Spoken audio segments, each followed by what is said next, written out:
দশম শ্রেণীর প্রত্যেক ছাত্রছাত্রীকে সহজ পাঠ ইউটিউব চ্যানেলে স্বাগত জানাই। জীবনবিজ্ঞান বিষয়ের প্রথম অধ্যায় জীবজগতের নিয়ন্ত্রণ ও সমন্বয়। আজ সপ্তম পর্ব, প্রশ্নোত্তর পর্ব। দয়া করে নিজের সাবস্ক্রাইব বাটনটি ক্লিক করে আমাদের চ্যানেলটি সাবস্ক্রাইব করুন ও নোটিফিকেশন সবার আগে পাওয়ার জন্য পাশের বেল বাটনটি ক্লিক করুন। নির্ধারিত সূচি অনুযায়ী আমরা জীবজগতের নিয়ন্ত্রণ ও সমন্বয় অধ্যায়ে উদ্ভিদের চলন, উদ্ভিদ হরমোন এবং প্রাণী হরমোন থেকে কিছু নির্বাচিত ইম্পর্টেন্ট প্রশ্ন, যেগুলি পরীক্ষায় আসতে পারে, এই রকম প্রশ্ন নিয়ে আলোচনা করব। প্রথমেই আমরা যদি মাল্টিপল চয়েস কোশ্চেন, প্রতিটি প্রশ্নের মান 1 এইরকম প্রশ্নের দিকে তাকাই, তাহলে দেখব যে প্রথম কোশ্চেনটা এরকম যে লজ্জাবতীর পাতা স্পর্শ করা মাত্র পত্রগুলি নুয়ে পড়ে, এটি কোন ধরনের চলনের উদাহরণ? 4টি option: photonastic, thermonastic, seismonastic, chemonastic. তোমরা দেখতে পাচ্ছ যে সঠিক উত্তর সিসমোন্যাস্টিক, হলুদ রঙের মার্ক করা আছে। দ্বিতীয় কোশ্চেন: নাইট্রোজেনবিহীন একটি উদ্ভিদ হরমোনের উদাহরণ দাও। 4টি অপশন: অক্সিন, জিববেরেলিন, সাইটোকাইনিন, ইথিলিন। সঠিক উত্তর জিববেরেলিন। 3 নম্বর প্রশ্ন: ফল পাকাতে সাহায্য করে কোন হরমোন? 4টি অপশন: ফ্লোরিজেন, জিববেরেলিন, ইথিলিন, অক্সিন। সঠিক উত্তর ইথিলিন, হলুদ রঙের মার্ক করা আছে। পরের কোশ্চেন: কিছু ফুল সূর্যোদয়ের পরে ফোটে কিন্তু সূর্যাস্তের সঙ্গে সঙ্গে বুঝে যায়, এটি কোন ধরনের চলনের উদাহরণ? 4টি option: photonastic, seismonastic, chemonastic, thermonastic. Photonastic সঠিক উত্তর। 5 নম্বর কোশ্চেন: ডায়াবেটিস মেলিটাসে আক্রান্ত একজন ব্যক্তি নিচের কোন হরমোনটি যথেষ্ট মাত্রায় ক্ষরণ করতে অক্ষম? 4টি অপশন: প্রথম হচ্ছে যে অ্যাড্রিনালিন, দ্বিতীয় ইনসুলিন, তৃতীয় থাইরক্সিন এবং চতুর্থ টেস্টোস্টেরন। তোমরা দেখতে পাচ্ছ যে ইনসুলিন সঠিক উত্তর, হলুদ রঙের মার্ক করা আছে। এবার যদি আমরা 1 নম্বরের প্রশ্ন অতি সংক্ষেপে উত্তর দাও এইরকম প্রশ্নের দিকে তাকায়, তাহলে প্রথম কোশ্চেনটা এরকম যে বনচারাল উদ্ভিদের চলনকে কি বলা হয়? উত্তরটা কি না, বনচারাল উদ্ভিদের চলনকে প্রকরণ চলন বলা হয়। দ্বিতীয় প্রশ্ন: উদ্ভিদ অঙ্গের চলন যখন আলো ও তাপের প্রভাবে ঘটে তখন তাকে কি চলন বলা হয়? আলো ও তাপের প্রভাবে উদ্ভিদ অঙ্গের চলনকে নিকটিন্যাস্টি চলন বলা হয়। 3 নম্বর হচ্ছে যে অগ্রস্থ প্রকটতা কোন হরমোনের প্রভাবে দেখা যায়? অক্সিন হরমোন অগ্রস্থ প্রকটতা ঘটায়। সঠিক উত্তর। 4 নম্বর হচ্ছে যে একটি জৈব ক্ষারীয় উদ্ভিদ হরমোনের উদাহরণ দাও। তাহলে জৈব ক্ষারীয় উদ্ভিদ হরমোনের উদাহরণ কি না, সাইটোকাইনিন। পরের কোশ্চেন হচ্ছে যে ICSH এর পুরো নাম কি? ইন্টারস্টিশিয়াল সেল স্টিমুলেটিং হরমোন হলো ICSH এর পুরো নাম। এবার পরের কোশ্চেন 6 নম্বর: বামনত্ব বা ডোয়ারফিজম কেন দেখা যায়? গ্রোথ হরমোন যদি কম ক্ষরিত হয় তাহলে বামনত্ব রোগ দেখা যায়। 7 নম্বর কোশ্চেন হচ্ছে যে অ্যান্টিকিটোজেনিক হরমোন কাকে বলা হয়? ইনসুলিন হরমোনকে অ্যান্টিকিটোজেনিক হরমোন বলা হয়। 8 নম্বর কোশ্চেন হচ্ছে যে 100 ml রক্তে গ্লুকোজের স্বাভাবিক পরিমাণ কত? 100 ml রক্তে গ্লুকোজের স্বাভাবিক পরিমাণ হলো 80 থেকে 120 মিলিগ্রাম। 9 নম্বর কোশ্চেন হচ্ছে যে কোন হরমোন অশ্রুগ্রন্থির ক্ষরণ বৃদ্ধি করে? না, অ্যাড্রিনালিন হরমোন অশ্রুগ্রন্থির ক্ষরণ বৃদ্ধি করে। Next question: FSH hormone Graafian ফলিকলকে উদ্দীপিত করে কোন হরমোন নিঃসরণে সহায়তা করে?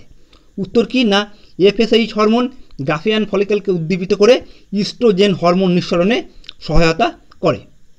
পরের কোশ্চেন হচ্ছে যে বহিঃক্ষরা গ্রন্থি থেকে যে কোনো দুটি ক্ষরিত পদার্থের উদাহরণ দাও। সঠিক উত্তর হচ্ছে যে লালারস, আন্তরিক রস ইত্যাদি হলো বহিঃক্ষরা গ্রন্থি থেকে ক্ষরিত দুটি ক্ষরিত পদার্থ। এবার যদি আমরা সংক্ষেপে উত্তর দাও, প্রতিটি প্রশ্নের মান 2 এরকম প্রশ্নের দিকে তাকাই, তাহলে দেখব যে প্রথম কোশ্চেনটা কি না, কেমোন্যাস্টিক চলন কাকে বলে? উদাহরণ দাও। তাহলে সংজ্ঞাটা কীরকম না, কোনো রাসায়নিক পদার্থ মানে প্রোটিন জাতীয় পদার্থের সংস্পর্শে এলে উদ্ভিদ অঙ্গের যে চলন হয় তাকে কেমোন্যাস্টিক বা রসায়ন ব্যাপ্তি চলন বলা হয়। উদাহরণ হিসেবে বলা যেতে পারে সূর্যশিশির হচ্ছে এক রকমের পতঙ্গভোগ উদ্ভিদ, এদের পাতার কোষিকাগুলি পতঙ্গের সংস্পর্শে আসা মাত্র পতঙ্গকে আবদ্ধ করে ফেলে। 2 নম্বর কোশ্চেন হচ্ছে যে হরমোনকে রাসায়নিক সমন্বয়ক বা রাসায়নিক দূত বলা হয় কেন? উত্তরটা কি না, হরমোন জীবদেহের বিভিন্ন কোষ, কলা ও অঙ্গের মধ্যে রাসায়নিক বার্তা বহনের মাধ্যমে রাসায়নিক যোগাযোগ সাধন করে, তাই হরমোনকে রাসায়নিক সমন্বয়ক বা রাসায়নিক দূত বলা হয়। 3 নম্বর হচ্ছে যে পার্থেনোকার্পি কী না, পরাগযোগ ও নিষেক ছাড়াই উদ্ভিদ হরমোন অক্সিনের প্রভাবে যে বীজবিহীন ফল সৃষ্টি হয় সেই ঘটনাকে পার্থেনোকার্পি বলা হয়। নেক্সট কোশ্চেন হচ্ছে যে কৃত্রিম হরমোনের দুটি ব্যবহারিক প্রয়োগ উল্লেখ করো। 1 নম্বর হচ্ছে শাখা কলম থেকে নতুন উদ্ভিদ সৃষ্টি এবং 2 নম্বর হচ্ছে যে অপরিণত ফলের মোচন রোধ। এগুলি হলো কৃত্রিম হরমোনের দুটি ব্যবহারিক প্রয়োগ। পরের কোশ্চেন হচ্ছে যে ফিডব্যাক নিয়ন্ত্রণ কাকে বলা হয়। উত্তরটা কি না হরমোন যখন পরোক্ষভাবে নানা গ্রন্থির মাধ্যমে নিজের ক্ষরণকে নিয়ন্ত্রণ করে সেই ঘটনাকে ফিডব্যাক নিয়ন্ত্রণ বলা হয়। পরের কোশ্চেন হচ্ছে যে কুশিং বর্ণিত রোগ ও গ্রেভস বর্ণিত রোগের মধ্যে পার্থক্য কী। কুশিং বর্ণিত রোগ কেন হয় না এসিটিএইচ হরমোনের অধিক ক্ষরণের ফলে এই কুশিং বর্ণিত রোগ দেখা যায়। আবার অপরপক্ষে গ্রেভস বর্ণিত রোগ বা গয়টার থাইরক্সিন হরমোনের অধিক ক্ষরণের ফলে প্রকাশ পায়। পরের কোশ্চেন হচ্ছে যে জরুরিকালীন বা সংকটকালীন হরমোন কাকে বলা হয় এবং কেন বলা হয়। আমরা সবাই জানি যে অ্যাড্রিনালিন হরমোনকে জরুরিকালীন বা সংকটকালীন হরমোন বলা হয়। এবার কেন বলা হয় না জরুরিকালীন অবস্থা যেমন হচ্ছে যে রাগ, ভয়, আনন্দ, দুশ্চিন্তা এইসব অবস্থায় অ্যাড্রিনালিন হরমোন সক্রিয় হয় এবং দেহকে জরুরি ব্যবস্থা নিতে সাহায্য করে। এই কারণের জন্য অ্যাড্রিনালিনকে জরুরিকালীন বা সংকটকালীন হরমোন বলা হয়। এবার যদি আমরা দীর্ঘ উত্তরভিত্তিক প্রশ্নের দিকে তাকাই, প্রতিটি প্রশ্নের মান 5। প্রথম কোশ্চেনটা কি না ট্যাকটিক চলন, টপিক চলন ও ন্যাস্টিক চলনের মধ্যে পার্থক্য লেখো। 1 নম্বর পার্থক্যটা কি ট্যাকটিক চলনে উদ্ভিদের সামগ্রিক স্থান পরিবর্তন হয় কিন্তু টপিক ও ন্যাস্টিক চলনে উদ্ভিদের সামগ্রিক স্থান পরিবর্তন হয় না। 2 নম্বর কি না ট্যাকটিক চলন উদ্দীপকের তীব্রতা ও গতিপথ উভয়ের প্রভাবে ঘটে, অন্যদিকে টপিক চলন উদ্দীপকের উৎসের গতিপথ অনুসারে নিয়ন্ত্রিত হয় এবং ন্যাস্টিক চলন উদ্দীপকের তীব্রতার উপর নির্ভর করে কিন্তু উদ্দীপকের গতিপথের উপর নির্ভর করে না। 3 নম্বর পার্থক্য কি ট্যাকটিক চলন এবং ন্যাস্টিক চলন উভয়ই অক্সিন হরমোন দ্বারা প্রভাবিত হয় না, অপরদিকে টপিক চলন অক্সিন হরমোন দ্বারা প্রভাবিত হয়। পরের পার্থক্যটা কি না ট্যাকটিক চলন সাধারণত জলজ উদ্ভিদের ক্ষেত্রে পরিলক্ষিত হয়, টপিক চলন উচ্চ শ্রেণীর উদ্ভিদে পরিলক্ষিত হয় এবং ন্যাস্টিক চলনও উচ্চ শ্রেণীর উদ্ভিদে পরিলক্ষিত হয়। এবারে ট্যাকটিক চলনের পরবর্তী পার্থক্য হচ্ছে যে ট্যাকটিক চলন হচ্ছে যে এক প্রকার সামগ্রিক চলন, অপরদিকে টপিক চলন এবং ন্যাস্টিক চলন হচ্ছে যে এক প্রকার করে বক্র চলন। ট্যাকটিক চলনের জন্য যদি উদাহরণ আমরা লক্ষ্য করি তাহলে দেখব যে শৈবালের আলোকের দিকে চলন হলো ট্যাকটিক চলনের প্রকৃষ্ট উদাহরণ, অপরদিকে টপিক চলন হলো উদ্ভিদ অঙ্গের আলোর উৎসের দিকে চলন হলো টপিক চলনের উদাহরণ এবং ন্যাস্টিক চলনের উদাহরণ হলো স্পর্শ করলে যে লজ্জাবতীর পাতা মুদে যায়, এটি হলো ন্যাস্টিক চলনের উদাহরণ। এবারে 2 নম্বর কোশ্চেন হচ্ছে যে টপিক চলন নিয়ন্ত্রণে অক্সিনের ভূমিকা উল্লেখ করো। তাহলে কি না অক্সিন হরমোন উদ্ভিদের ফটোটপিক এবং জিওটপিক উভয় প্রকার চলন নিয়ন্ত্রণে বিশেষ ভূমিকা গ্রহণ করে। এবারে কাণ্ডে অক্সিন আলোর উৎসের বিপরীত দিকে বেশি মাত্রায় সঞ্চিত হয়ে ওই অঞ্চলের কোষগুলিকে দ্রুত বিভাজন ঘটায়। তার মানে কি না উদ্ভিদ অঙ্গ আলোর উৎসের যেদিকে বেঁকে যায় তার উল্টো দিকে অক্সিনের প্রভাব বেশি দেখা যায় এবং সেই দিকটা বেশি বৃদ্ধিপ্রাপ্ত হয়, ফলে উদ্ভিদের কাণ্ড আলোর উৎসের দিকে বেঁকে যায়। আর মূল স্বল্প পরিমাণে অক্সিনে বেশি অনুভূতিশীল, যেমন কাণ্ড ছিল অধিক পরিমাণে অক্সিন হরমোনে বেশি সহানুভূতিশীল, সেরকম মূল হচ্ছে যে স্বল্প পরিমাণ অক্সিনে বেশি অনুভূতিশীল।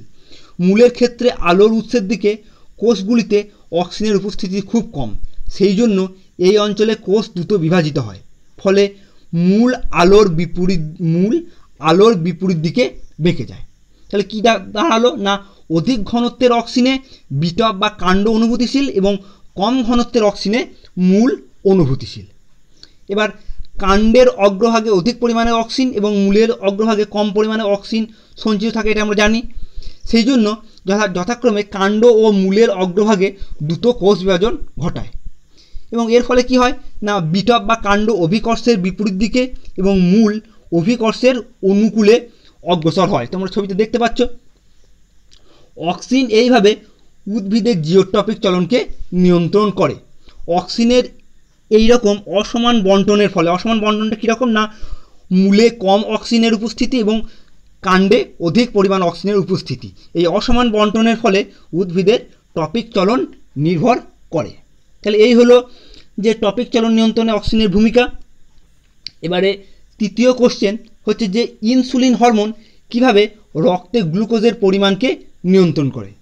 না, রক্তে গ্লুকোজের পরিমাণ নিয়ন্ত্রণ করাই হলো ইনসুলিনের প্রধান কাজ। এবার কীভাবে নিয়ন্ত্রণ করে, যদি আমরা মানে নিয়ন্ত্রণটাকে যদি পয়েন্ট ওয়াইজ ভাগ করি তাহলে দেখব যে প্রথমটা হচ্ছে যে ইনসুলিন কলাকোষে প্রথমে গ্লুকোজ দহন করে কলাকোষে গ্লুকোজকে কমিয়ে ফেলে, মানে কলাকোষের মধ্যে যে গ্লুকোজ উপস্থিত থাকে সেই গ্লুকোজকে দহন করে ইনসুলিন হরমোন সে কলাকোষের গ্লুকোজকে কমিয়ে ফেলে।